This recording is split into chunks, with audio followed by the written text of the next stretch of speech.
Okay, so welcome to Bluestone Bible. I thank you for tuning in. Uh, Today we're going to be talking about the ancient black lesbians. And of course, I'm sure a lot of people saying, what is he talking about? So I don't like to make statements. I like to show sources and we can all come to our own conclusions. Okay, so let's get right into it. What you're looking at on the screen is the Greek island of Lesbos. The Greek island of Lesbos. That is the root word for lesbians. The word lesbians comes from this Greek island, Lesbos. And just to put a little bit of it in context, let's kind of see. This is the island of Lesbos. Now, it has a V there, but it's the same thing. It's saying Lesbos because a lot of times in different languages, the B and the V are sort of interchangeable. But as you can see, Lesbos Island in Greece, and it's showing the map here. So let's kind of zoom out and kind of see what we're talking about here. So this is the area that we're talking. I just want to kind of let everybody see. So we're talking about Greece. And if we zoom in, it'll be this little island right there. That is Lesbos. That is what the word lesbians come from. Okay, but let's kind of go into the actual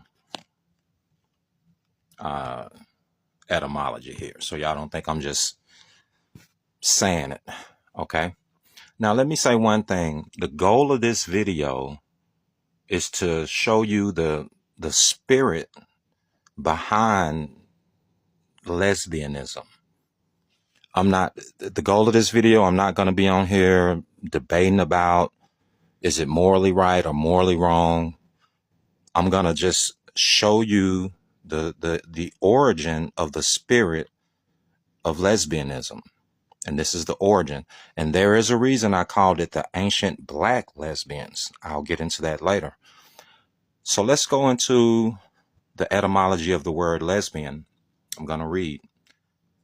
It's from the 1590s, pertaining to the island of Lesbos, just like I just showed you. From Latin, lesbius, from Greek, lesbios, of Lesbos, Greek island in the North Aegean Sea. The name originally may have meant wooden. Home of Sappho. Now, I'm going to kind of stop right there because I just really wanted to show you that I just didn't make it up. That's where the word lesbian gets its name from. Now, I stopped at the point where it said home of Sappho. Okay. And it's important that you remember who this is. Sappho was a great lyric poet whose erotic and romantic verse embraced women as well as men, meaning relating to homosexual relations between women characterized by erotic interest in other women. Okay. So that's what she was known for. And in this second paragraph, so just to sum that up, Sappho, she the one pretty much put Sappho lived in Lesbos. Sappho became like she was like the Miley Cyrus of Lesbos, put it like that. Her songs were popular. She literally wrote poetry that was meant to be played accompanied by music and dance. So it was a performance. It was more than just poetry, it was a performance. But I'm going to read that again just to let you know. It says, Sappho, great lyric poet whose erotic and romantic verse embraced women as well as men, hence meaning relating to homosexual relations between women characterized by erotic interest in other women. Okay. So that was the subject matter of her content. Let's just say that. All right. So let's learn a little bit more about okay, Sappho here. Okay. So I guess what we can do, let's take a look at, this is one of Sappho's poems that she wrote. This is the original Greek. The name of this is Ode to Aphrodite. Aphrodite. That's the name of this. This is actually the Greek and also the English translation. I just wanted to show you. Okay, and there's a reason I'm bringing this up. This is called Ode to Aphrodite. All right. And I'm not going to read the whole thing. I just want to point out something here. I'm just going to read the first part.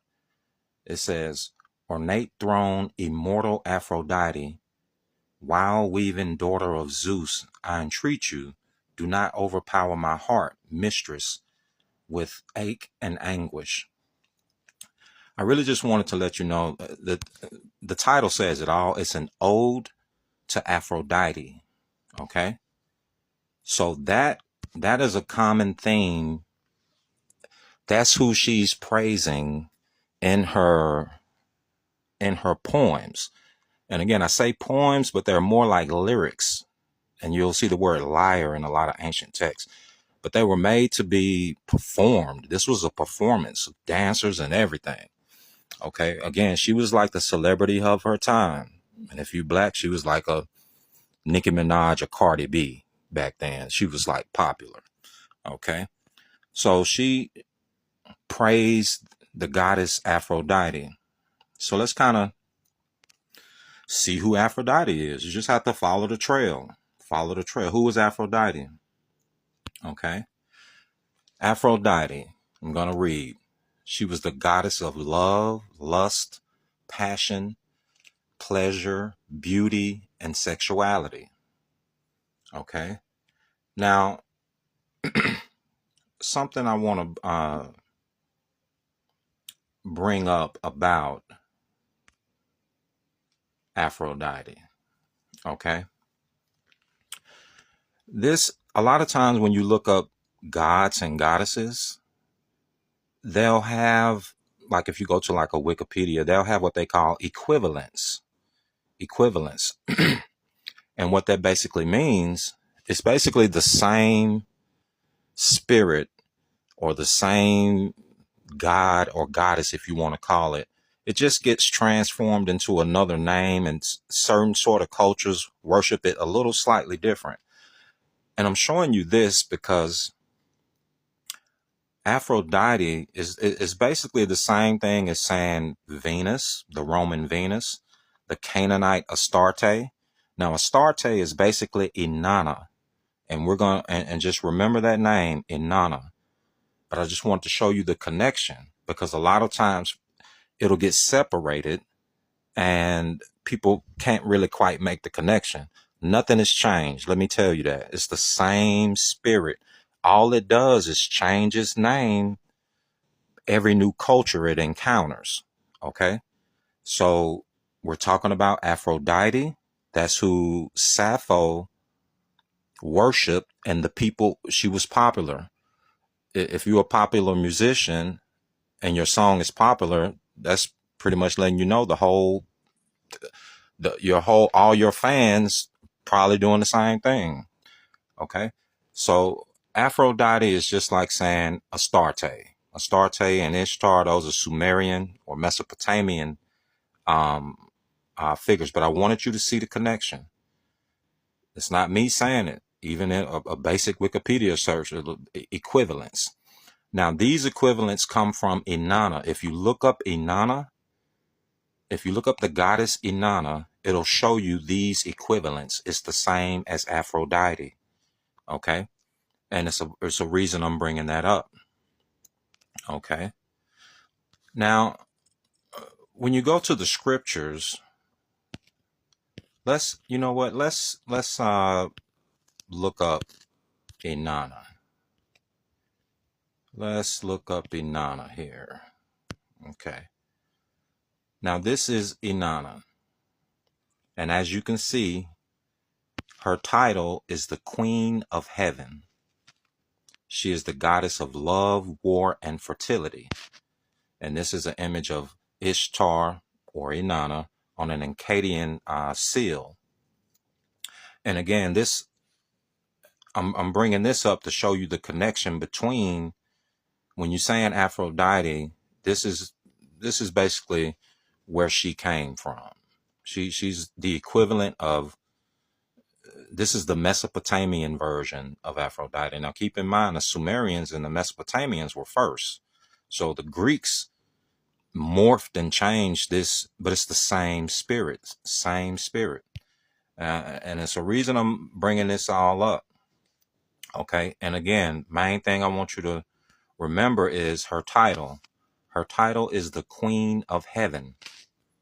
Okay.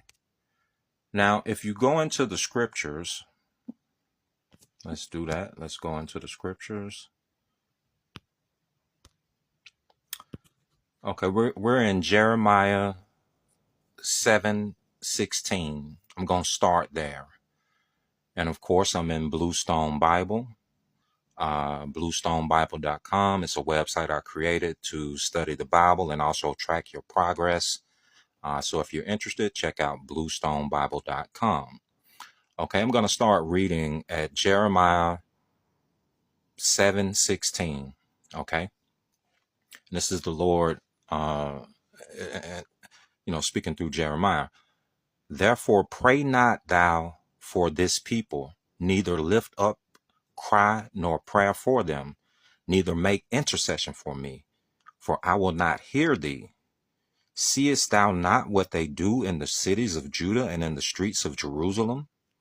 The children gather wood, and the fathers kindle fire, and the women knead their dough to make cakes to the Queen of Heaven, and to pour out drink offerings unto other gods, that they may provoke me to anger.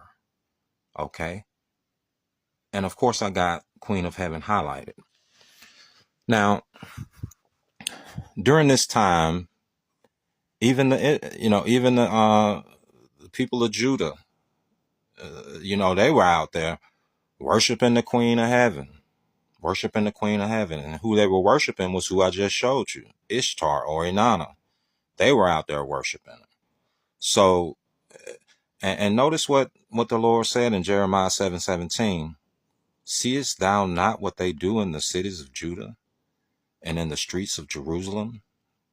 And a lot of times people will look up ancient artifacts and they'll see that Jerusalem and people of Judah was worshiping the Queen of Heaven, and they'll say, see there, I told you, Yahweh is Enlil, or they'll make some other connection no, it's the Bible clearly shows you that Israel would go and worship these other gods too.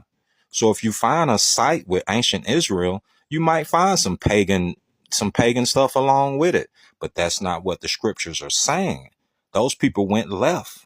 So I just wanted people to know that the scripture is no mystery that the people worshiped other gods. Okay. So I just wanted to bring that out. Now that I've kind of established, let's recap where we are now. So I already showed you Lesbos, the island of Lesbos.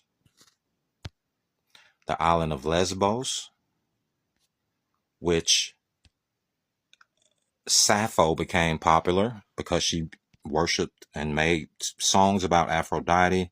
Showed you the connection of Aphrodite, who is basically the Greek version of Inanna or Ishtar or Ashtoreth. Okay. Now let's take a look at this book here. This is called Inanna, Queen of Heaven and Earth, Her Stories and Myths from Sumer. Now, a popular story or myth from her is the descent of Inanna. That's kind of what Get Out was kind of based on. But I want to bring this up because, let me say this. You can't worship two gods. I'm just going to leave it at that. Yahweh requires certain rituals. These other gods require certain rituals. So I'm just letting people know that these rituals go with other gods. You can't worship two gods. You have to choose the God you're going to worship. And, but the point of me bringing this up is to show you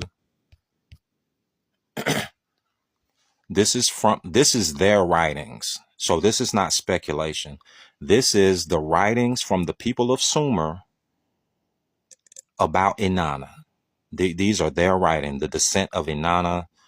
That's what you can find in this book, amongst some other. Because I like to read about these cultures, but I don't like to, because that's what people do with people who believe in the scriptures. They make assumptions and go with something they heard somewhere without even reading the scriptures. So before I say something about Inanna or Ishtar or Ashtoreth or Venus or whoever, I'm going to read their writings. I want to see what these people had to say about themselves. So let's do that. This is what the Sumerians had to say about who they worship. Now, this was, again, out of the book about Inanna. So let's just I'm going to start at the top and end where it's underlined. This is sort of a song or a lyric. It says, the people of Sumer parade before you, talking about Inanna. The women adorn their right side with men's clothing. Let me zoom in on that. Well, it's kind of hard for me to zoom in. I'm going to read it again from the top. The people of Sumer parade before you. The women adorn their right side with men's clothing. The people of Sumer parade before you. I say, hail, so Inanna, great lady of heaven. The men adorn their left side with women's clothing. Okay. Just wanted to show you an example, because we see that happening today. We see men, dressing like women, and women want to dress like men. This is nothing new. This is nothing new. But this is where that spirit comes from. So people who want to adhere to a certain doctrine, I feel it's important, if you're going to follow a doctrine, then you need to know the history, because everything that you see is controlled by something that you don't see. All of this physical reality we're in, the spiritual realm is more real than what you see. Let me just say it like that. So if I'm going to follow Yahweh, I'm going to read his scriptures. A lot of these people, they become lesbians, but they're not looking into their own history. So like I said, I'm not here to bash anybody. I want look into your history, look into the spirit that you're worshiping, look into the origins of it. It's a package deal. It's a package deal. Each deity requires certain rituals. Yahweh does not require that ritual. When you do that ritual, you are inadvertently worshiping, appeasing another deity. It's as plain as simple as that. If you want, you cannot serve two gods. They require different things. You can't serve two gods. So let's keep going. Now let's read a little more. Again, this one is called the Holy One. They talking about Inanna. They worshipped her. Okay, let's read it. I'm going to skip down to where it's at the bottom here. It says, the male prostitutes comb their hair before you. Now you can pause it and read the whole thing if you want. I brought that up to show you that this is nothing new. That goes along with the deity. That's part of the deity. This spirit, it's a book. Most historians agree ancient civilization began in Sumer. Pretty much written history. You start with the cuneiform tablets that they find. That's about as far back as you're going to go. Even the scriptures tell you that Nimrod was a mighty hunter. Basically mean he kind of dominated that region, which is Mesopotamia. Nimrod, one of his first kingdom was Babel, which most people call, Babylon, Tower of Babel. And also Shinar, which is Sumer. So that's kind of when history started taking off. It's around that same time, around the time of Abraham. You know what I'm saying? That's what we're talking about here. They were the first. But what I'm trying to get people to see is that spirit did not go anywhere. People look at, oh, that's just some old stuff, old fashioned stuff. It's not old fashioned. It's not old fashioned at all. That spirit, all it did, it started off as Inanna or Ishtar. And Ishtar, by the way, is where you get Easter from. The Easter, the Easter egg, that is a fertility, part of a fertility ritual. That was part of her mythology. I'm just trying to get people to see when you do certain rituals, see, people don't want to call it a ritual. When you take part in certain activities or rituals, inadvertently or not, you are appeasing and worshiping a deity. This deity, all it does is started in Sumer. Then, and really you can go back and say Egypt. You can go back and say Egypt because those were both Hamitic places that, and the Hamitic nations, very adept witchcraft. They did not, they were no joke when it came to witchcraft. The Egyptians, when it came to magic, I'm not sure if it was a rival other than the Babylonians. The Babylonians and the Egyptians had it down to a science, literally. But what happened was, as the world keeps going, other nations conquer other nations. And then you have the Greeks came in. The Greeks come in, and that's Aphrodite just changing. Inanna and Ishtar just changed into Aphrodite, changed into Venus. But before then, she was just Isis or either Inanna or Ishtar. Okay. So I just wanted to show you that is where that spirit comes from. I'm not saying anything about it, but I'm just saying people who follow that doctrine, you need to know the history. That's all I'm saying. I'm not finna blindly follow anything. Do not blindly follow anything. Now, the question is now, why did I call it ancient black lesbians? Okay. These are the coins that were found in Lesbos. These are coins from Lesbos. Now, you can look at this coin. It's obvious that would be a so-called black person, Negro, whatever term you want to use. We all know what that is. These are coins. Let me show you some more. Found on the island of Lesbos. I'm just letting you know. The Greeks at that time were black. And I'm not going to go. I've done a whole video on this.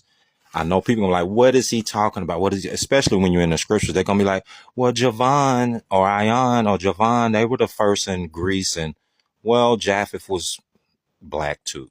I don't have time to get into it at this point. But the people who really brought Greece out, they were people of color or Negroid. It's just simple as that. And you have to ask yourself, currency is reserved for nobility. Currency is reserved for nobility. I'm going to leave it at that. You're not going to have coins. Why are they? So the question would be, why would they have random coins with black people on them? Just the same time as Sappho. Same time as Sappho and the island of Lesbos was first created. Now, they were black. And I know it's hard to comprehend that because of the school system was bought and paid for. Let me tell you that. The school curriculum was bought and paid for. So when I say stuff like that, it goes against that programming, that indoctrination. But the Greeks, what you mean? They were white. They were white. Now, let me say this. When Alexander the Great conquered Greece, that's when the transition kind of started. He was Caucasian from Macedonia. Before then, they were black people. Now I want to show you a couple other things. This is the head of Selenios. This was 460 BC. Now you can look at that, use your own judgment. I don't like making statements. Let's let the evidence talk. What kind of person are we looking at? Be honest with yourself. Why are they making statues of these people? Same time as the island of Lesbos was created. This is a Greek statue. Okay. This is another Greek statue. This is called a Koros. And what I want to do is zoom in and show you the braids. This guy has braids. He has braids because they were black people. And I know, like I said, I don't have too much time to go into it. They were black people. Now, I want to bring this up here to show you another connection to the Aegean or the Greek people. And we're in Genesis 10:13. It said, and Mitzrayim begot Ludim and Anamim and Lehabim and Neptuhim and Patrusim and Kalushim, out of whom came Philistine and Captorim. I underlined Mitzrayim and Philistine. Quick, this was from a presentation I did. Basically, what this is saying is the Hamites, everybody know they were black. The Hamites had Mitzrayim, which was Egypt. They were still black. Then you had Philistine. The Philistines basically come from Mitzrayim. That's what I'm telling you.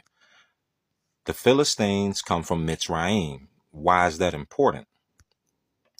So who were the Philistines? Now we're in just the Strong's Concordance. Everybody knows that. And we're just going to go all the way down to the bottom. This is the definition of Philistines. It says, where it says outline of biblical usage, an inhabitant of Philistia, descendants of Mitzrayim, who immigrated from Captor, Crete, to the western seacoast of Canaan. That's letting you know right there. And I can show you other sources because that's not the topic of this video, but I just want to let you know the Philistines come from the Egyptians and the Egyptians come from Ham. Those were black people, including the Philistines. This is what a Philistine looked like. When you think of Philistine, you think of David and Goliath. He was a Philistine, but this is not the image you have in your mind. This is what a Philistine would look like. So when you think of Goliath, take out the programming and indoctrination. This is an Egyptian depiction of a Philistine, not me saying it. This is when the Egyptians captured people. The Egyptians rendered or depicted the Philistine like this. This is a black. This was during the reign of Ramses III. Okay, so I brought that up because it's letting you know here the Philistines, which a lot of people don't know, the Philistines were black Africans basically. They come from Mitzrayim, but a lot of people don't know the Philistines came from Crete and then went to the western seacoast of Canaan. They were immigrants into the western seacoast. Because when you think of if you look up Philistine on a map, Philistine is Palestine. Let me say that. Philistine literally means Palestine. I mean, when I say literally, I mean literally. Look up the etymology of Palestine. It's going to say Philistine. The original Palestinians were black Africans, or you can call them Philistines. And it says from Crete. But let me just show you it's not something I'm saying. Let's go into. All right. This is an article from Harrods. This is their own documentation. It says archaeologists find first ever Philistine cemetery in Israel. Cemetery in ancient Ascalon dating back 2,700 to 3,000 years proves the Philistines come from the Aegean. I'm just going to stop right there. The Aegean is basically the Greek islands, the Greek area. So it's telling you the Philistines come from the Aegean. Okay. Now let's keep just another article, a Greek reporter. Ancient Philistines were likely of Greek origin DNA study shows. I just want to show you I'm not just saying something off the top of my head. The connection I want you to make here is the Philistines come from Mitzrayim, who is Egypt. The Egyptians come from Ham. That was a black lineage. The Hamites, Cushites, and then you had the Mitzrayim, you had Egypt, then you had the Philistines. The Philistines are a later generation of the Egyptians. And what they did, they settled in Crete. They settled in Crete. And I want to show you something to kind of put all of this in perspective here. This is the Mediterranean. This is the Mediterranean here. So here's Egypt. Crete is not far from Egypt. It's not far from Egypt. So once the Philistines, the Philistines come from Mitzrayim, they come from Egypt. Not that very difficult to navigate over here to Crete, or to go back over here to Israel or Canaan. These people were all. What I'm showing you here are some of the ancient trade routes. The Mediterranean, they were all over the Mediterranean. So were the Phoenicians. But I just want to show you how close everything is in the Mediterranean. It's not that even far. And here's Greece. They will hop over there to Crete, hop to Greece, and eventually they migrated back over here to Canaan. That's where they made a name for themselves, is in Canaan. That's where you get Palestine from. Or Peliset, or in history they call them the Pelasgians. The Pelasgians, Philistines, Peliset. That's just how the other nations pronounce their name. Biblically, it's Pelashet. Okay, so that is why I named it the ancient black lesbians, because a lot of people don't know some of the original inhabitants of Greece were so-called black people. And like I said, I did a whole 3-hour, well, not 3 hour, 3-part presentation on the black presence in ancient Greece. And like I said, a lot of people are going to say, well, you had the Ionians, the Aeolians there. You had the Pelasgians. That's the Philistines. The Pelasgians are the Philistines. They were there. They the ones. That's why every time they find Greek pottery, it's like Philistine pottery, because it's the same pottery. But they really just don't want to come out and tell you that. But it is what it is. And like I said, a lot of people who enter the scriptures, even people who enter the scriptures, don't want to say it. And it's right in the scriptures. Because they always keep associating Javan with Greece, which is, or Ion, the Ionians, or Javan, the Ionians, yeah. But they got kicked, those people kicking out each other, and they didn't make a major presence. But even if you want to say the Ionians, guess what? Japheth was black. I'd have to go through a whole nother topic to show you that. Of course, yeah, Ionians, they eventually went over there to Turkey, I think, created the Ionian League or whatever. But it is what it is. The artifacts and the history, not gonna lie, I got a million sources on Greek. The original Greeks were black. And like I say, when people find these things out, you have to take it for what it is, you know? So the ancient black lesbians, the first ever lesbians who could ever existed, were from Greece. If you want to be technical, of course, that's sort of a play on words. And again, like I say, I'm just going to end the video here because I'm at 34 minutes now. And we're going to end it with scripture. We're going to end it with scripture. Okay. We're in Romans 1:26. So we're going to end it with scripture. We're going to start reading. For this cause God gave them up to vile affections, for even their women did change their natural use into that which is against nature. And likewise also the men, leaving the natural use of women, burned in their lust toward one another, men with men working that which is unseemly, and receiving in themselves that recompense of the error which was met. And even as they did not like to retain God in their knowledge, God gave them over to a reprobate mind to do those things which were not convenient. Okay. Now I'm going to read Leviticus. I just wanted to give a New Testament, and now I'm going to the Old Testament. I'm not going to say anything.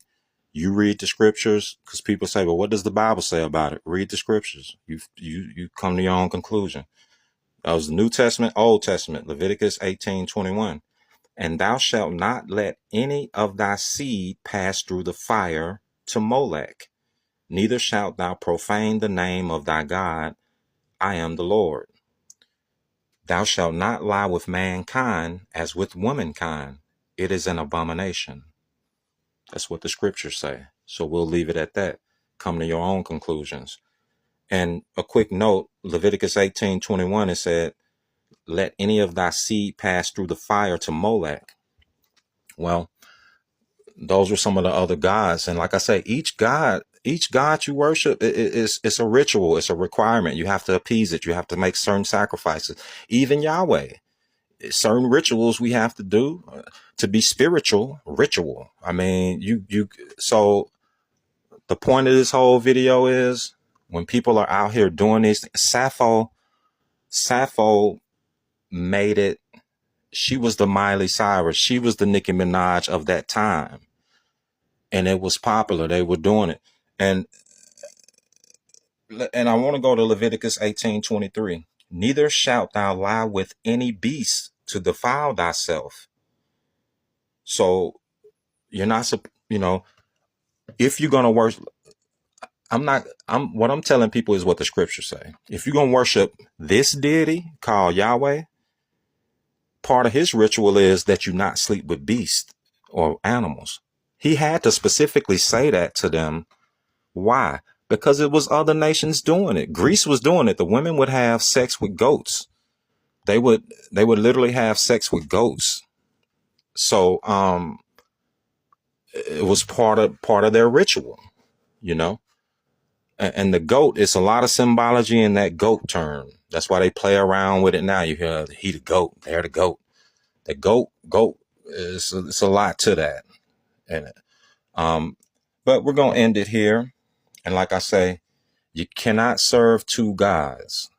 You can't serve two gods. The rituals are too different. It's just too different. You can't serve Yahweh and perform another ritual. It's just incompatible. So all I want people to know, they look at stuff from the past. That's old history. That's old, this and that. Okay, well, that's what you think. That spirit, the same motives, everything got a spirit behind it. What you don't see is way more real than what you see. What we see is just, we got eyes just to kind of see the physical here, but the what you can't see is way more powerful. It's what's controlling everything. So I just want people to know, when you follow certain doctrine, just know the history of it. All right. Well, I'm going to end it. And like I say, of course, this is bluestonebible.com. Also, you can go on YouTube at Bluestone Bible on YouTube. And like I say, if you're interested in this is the website I created, bluestonebible.com. These are some of the features. Tracks your progress. You can save notes. It has flashcards. You can study the Hebrew. So it's interlinear, parallel verses. And again, so if you're interested in that, if you want to show your support, go to bluestonebible.com. Okay, well, I appreciate you listening in. Hopefully it wasn't, we're at 39 minutes now. Yep. So like I said, you cannot worship two gods. Every god requires a ritual. Yahweh has certain rituals, but I don't think this younger generation, they just think it's just the new trend, the new thing. Nah, you're worshiping the deity. You're doing a ritual. So if you're going to do the ritual, I encourage you to do the research to find out the origin of that ritual. Okay. All right. Well, y'all be blessed. BluestoneBible.com. Okay, so we have Paul and the Black Greek Lesbians. Okay, I know some people like, what does the Apostle Paul have to do with Black Greeks and lesbians? Okay, well, let's just get right into it. Okay, let's start with Acts, the 20th chapter, the 14th verse. Let's read. It says, "And when he met with us at Assos, we took him in and came to Mitylene." Okay, this is one of the places that the Apostle Paul kind of journeyed through as he, traveled to different places. He went through Mitylene. I have it underlined. But where is Mitylene? Okay. Now I have the Thayer's Greek Lexicon, which is a dictionary. Let's read. It says Mitylene, the chief maritime town of the island of Lesbos. Okay. So Paul, as he was traveling, he went through Mitylene, which is in Lesbos. It's on the island of Lesbos. Okay. At the bottom of the screen, that's a map of the Mediterranean. I have an arrow pointing to Lesbos. It's right there. It's actually part of the Aegean Islands, or the Aegean. You may hear it referred to. It's a Greek. It's Greece. It's part of Greece. Okay. Now, Paul went through Lesbos, or Mitylene, which is the capital of Lesbos. Let's find out, how did the people of Lesbos depict themselves? Okay. What you're looking at on the screen, these are coins that were from Lesbos. Now, these are ancient Greek coins in the 500s BC in Lesbos. Now, you can come to your own conclusions. I'm not going, but those are clearly so-called black people. Now, let me say this. They don't put random black people just on currency, or they don't put anybody just on currency. You have to be a part of the elite or royalty or noble to be on currency. So I'm just going to leave it at that. You have to ask yourself, these are just a sample of the coins. Why are there just random black people on coins in ancient Greece where Paul journeyed through? Okay, come to your own conclusion. Now let's get a little understanding on lesbian, because I did say the black lesbians, the black Greek lesbians. Okay, so let's look into the etymology of lesbian. Let's read. It says lesbian, adjective, 1590s, pertaining to the island of Lesbos. Okay, so in the ancient world, that's where we get lesbian from. In the ancient world, lesbian just meant that you were from the island of Lesbos. Okay, just your nationality. Just meant, that's all it meant, that you were from the island of Lesbos. Now, in modern terms, we know what it means, and I have it highlighted. I'm not going to even say that word. I don't even know if the algorithm, I don't want to have any issues with the algorithm, but you see the second thing I have underlined begins with an H. Okay. Now, one thing to note, how it got that context is because there was this, and you can pause the screen and read it. I'm just going to sum it up. There was this poet, her name was Sappho, and she used to write these erotic and romantic poems. So that's how we got the connotation that we have today. And if I'm not mistaken, she used to write a lot of poems that would be dedicated to Aphrodite, which is a ancient Greek goddess. Okay, but that's where I got the title. The title is literally that. If you were from Lesbos, you were a lesbian. Okay, Paul journeyed through Mitylene. Mitylene is just the capital of Lesbos. And this is just a quick snippet just to confirm. Let's just read. It says Mitylene is the capital of the Greek island of Lesbos. Okay, just wanted to confirm. Paul went through a Greek island called Lesbos. Mitylene is the capital. So And here are just some pictures to kind of give you a little context, you know, uh, because I like to kind of, research things. Let's look at the archaeology. Let's look at some of the places people went in the Bible, some of the names, and it'll kind of all come together. But again, I'm not going to make any statements. You can come to your own conclusions. Okay. All right. So I think I'm going to end the video on that.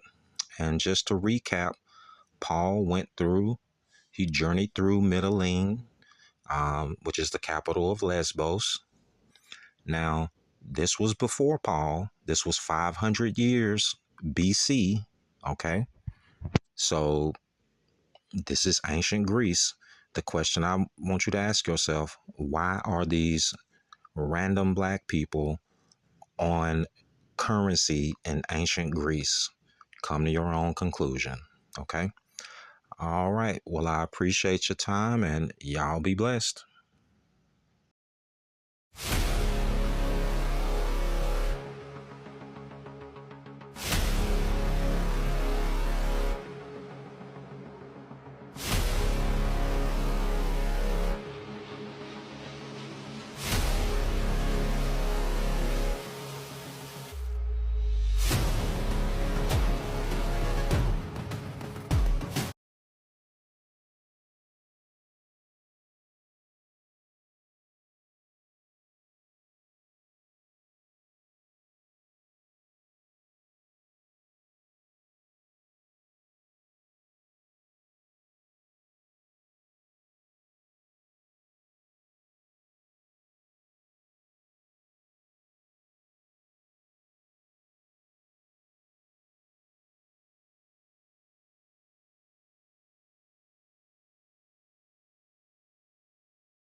So brothers, what you were looking at on your screen are ancient Greeks. Yes, the ancient Greeks before Alexander the Macedonian were so-called dark-skinned people, dark-fleshed people. But you see what the Caucasian will do? When artifacts like these make mainstream media, he will sit there and tell you that these images that you're looking at on your screen are black African slaves in Greece. Whenever you see statues like this found around the world, brothers, understand those statues are a representation of the indigenous and aboriginal population of those regions. For example, if you see an artifact or a statue of a black man in China that's from like 10,000 years ago or something, he will sit there and tell you that that is just a black African who visited China, or it's a black African slave that was in China. No, that artifact is showing you what the ancient population looked like during that time period. You understand, brothers? Once again, black equals aboriginal and indigenous to this planet. Ham, Shem, and Japheth were all so-called black men, but you see the confusion lies because the Caucasian adds in his pseudoscience and his Darwinism. For example, he would tell you Japheth would be like the Mongoloids and the Caucasians. All black people are Hamites, and Shem, that would be a mixture of Caucasians and the modern-day Arab-looking Turks. All of that is narrative, and that's their way of injecting themselves into history. This idea, this like sort of continually trying to find this idea of, separating out North Africa from sub-Saharan, as if the Sahara was the impermeable boundary that nobody could get through, is really a continually problematic type of argument, particularly since we have early texts that tell us that, right, Herodotus tells us that, he says the Ethiopians and the Garamantes are indigenous to North Africa, and that, of course, the Phoenicians and the Greeks are not. But he makes it very clear that people he calls Ethiopians are indigenous to North Africa, and Northwest Africa in particular, right? But they are not sub-Saharan. So I constantly what is the obsession that people have with this idea of sub-Saharan, that whenever they ask any question, what they're trying to do is prove that sub-Saharan Africans aren't part of the ancient Mediterranean world, which we know is false. Not only do we know, of course, that people that we would call quote-unquote sub-Saharan Africans ruled Egypt before the Persians got there, among others, but that they have this continual culture that runs up and down the Nile. And we know from our ancient sources that they believed very firmly, and they interacted with what in the area that they called Libya, right?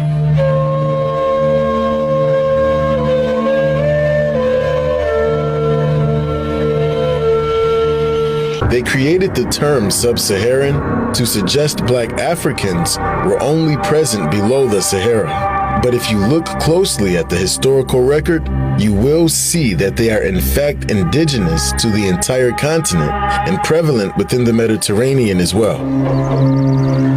When referring to Black Africans, the term sub-Saharan is also slightly inappropriate for the period, which is why I'm not using it, as Black people weren't only present south of the Sahara Desert, and there is a lot of evidence for that. In the classical period instead, the Mediterranean is seen as an unifying sea, used and exploited by Greeks and Phoenicians, just to mention a few, to colonize, but also to trade. The Mediterranean Sea is a connection to Africa, not a barrier. Now, because of this, the Cretan world had a documented presence of Black people, which we find in the Minoic civilization, and the same can be said also about the Mycenaean world of mainland Greece. We see Black individuals in Minoan representations of the Bronze Age, and because of the extreme diversity of representations, musicians, warriors, traders, etc., we can understand that they had entered fully into the Minoan social fabric. And as we said, we have a very similar situation with the Mycenaean world, starting from the 14th century BC, and by the 9th century, this would be commonplace. All these Greek scholars claim they actually went to Africa, ancient Egypt, and learnt all their knowledge and studied in universities in Africa. Universities and schools, the educational system came from Africa, started in ancient Africa, way before the times of today. The original Africans were really traveling the world, circumnavigated the whole planet. They actually had civilizations, was highly advanced in teaching other people. And the Greeks had this in their own writings themselves. As Hippocrates classifies Imhotep to be a god of medicine, and he dates back to 2700 BC. So you gotta know your roots, you gotta know your culture and where you come from, and don't be thinking, your history is just limited to Christianity and Islam. What about Imhotep? You forgot about Imhotep from 2700 BC? The Greeks were very clear, Herodotus was very clear about African civilizations being actually more civilized than European nations. Said all kinds of things very laudatory about the Egyptians, for instance, and about Nubians and others in Ethiopia, as opposed to Europeans who we thought were slothful and lazy and had been rendered stupid by the cold weather. Like, this is, the father of history, quote unquote, at least in the European, Eurocentric imagination, said those things. Now, I found out that the Greeks, who were supposed to have been the founders of civilization because they were the first civilized white folks. But the Greeks got their civilization from the Egyptians. And the Egyptians were black people. And the Greeks passed their civilization on to the Romans. They couldn't retain it, they lost it. They had a dark age in Europe for 500 years. And then another bunch of Africans, the Moors, from North Africa moved into Spain and started civilization all over again. So instead of Europe civilizing Africa, Africa has civilized Europe 2 times. They said that the earth was flat like a pancake out in the vastness of space with the sun and the moon and all the stars going around it. The ancient Egyptians in the Pyramid Age 6,000 years ago knew that the world was round. They knew that it went around the sun in 365 and 1/4 days. They measured the circumference of the earth, and they calculated it so accurately until modern astronomers said their error was only 1 yard. Circumference of the earth is about 25,000 miles, and they calculated it with an error of about this, 1 yard. African history The reason I'm talking to you about it is because it's not in the textbooks. And it's not in the textbooks because we don't write textbooks. We have other people write the textbooks and they put that propaganda in there, and we are supposed to swallow it. So the Greeks traveled to Egypt and said that the Egyptians were faultless people. They said that they were the greatest people on earth, the most beautiful people on earth. They went to Egypt. Greek mathematicians went to Egypt to study mathematics. Pythagoras spent 23 years studying math in Egypt. The Pythagorean theorem, a squared plus b squared equals c squared, was used in Kemet to build the pyramid at least 2,000 years before Pythagoras was born. Hippocrates, the Greek father of medicine, acknowledges Imhotep as the father of medicine. Imhotep was the designer of the step pyramid at Saqqara. The columns that are referred to as Greek columns, you can find them at Saqqara. So the elements of Greek design, Roman design, Greek philosophy, all had their beginnings in ancient Kemet or Egypt. Around 1919, Breasted wrote an incredible book that documented his travels in Egypt and described the ancient Egyptians as dark-skinned people with woolly hair who were not unlike the Nubians who live in Egypt now. Well, this book was called Ancient Times, and it was a favorite book of John D. Rockefeller. He read it to his children all the time. And then Rockefeller decided to fund Breasted, gave him $1.5 million to establish the Oriental Institute at the University of Chicago.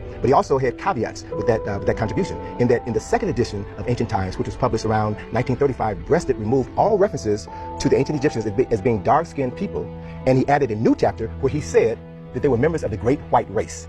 Most of what we know about Egypt is viewed through Greek and Roman eyes. Egypt is a Greek word, Sphinx is a Greek word, Pyramid is a Greek word. So until we can begin to interpret this indigenous African culture and civilization through an African lens, then we will always view them from a disadvantage. But there's George Reisner, who excavated in Sudan, and so many others who saw the historical truth, saw that black people who have been marginalized in this country and around the world, who have been enslaved because Pope Eugenius IV said that black people had no souls. So people did not look upon us as people who created anything of value. So I can understand how racists would say, oh no, well, these buildings could not have been built by black people. They don't have intelligence. These black people could not have written these great scripts. So they were operating under a false system of white superiority. So when they were confronted with the historical reality, they suffered what's referred to in psychology as an identity quake, cognitive dissonance. You know, they couldn't connect the dots, so they fabricated historical lies. And so the work that we're currently engaged in right now is to tell the truth. We are literally digging up the truth, and the truth speaks for itself. Israel was adjacent to Africa. It was the land of Ham, or the land of Ham. It was one land. Yes. What the Europeans did, they created that artificial canal and separated to Israel. Separate Yes. Africa from Israel. Right. So now most people think, and they created a term called the Middle East. The term Middle East was created by another white man called Alfred Mahan Thayer. Yes. So now when you think Israel, people go Middle East, white people, or Arabs. They don't think of people like you or I.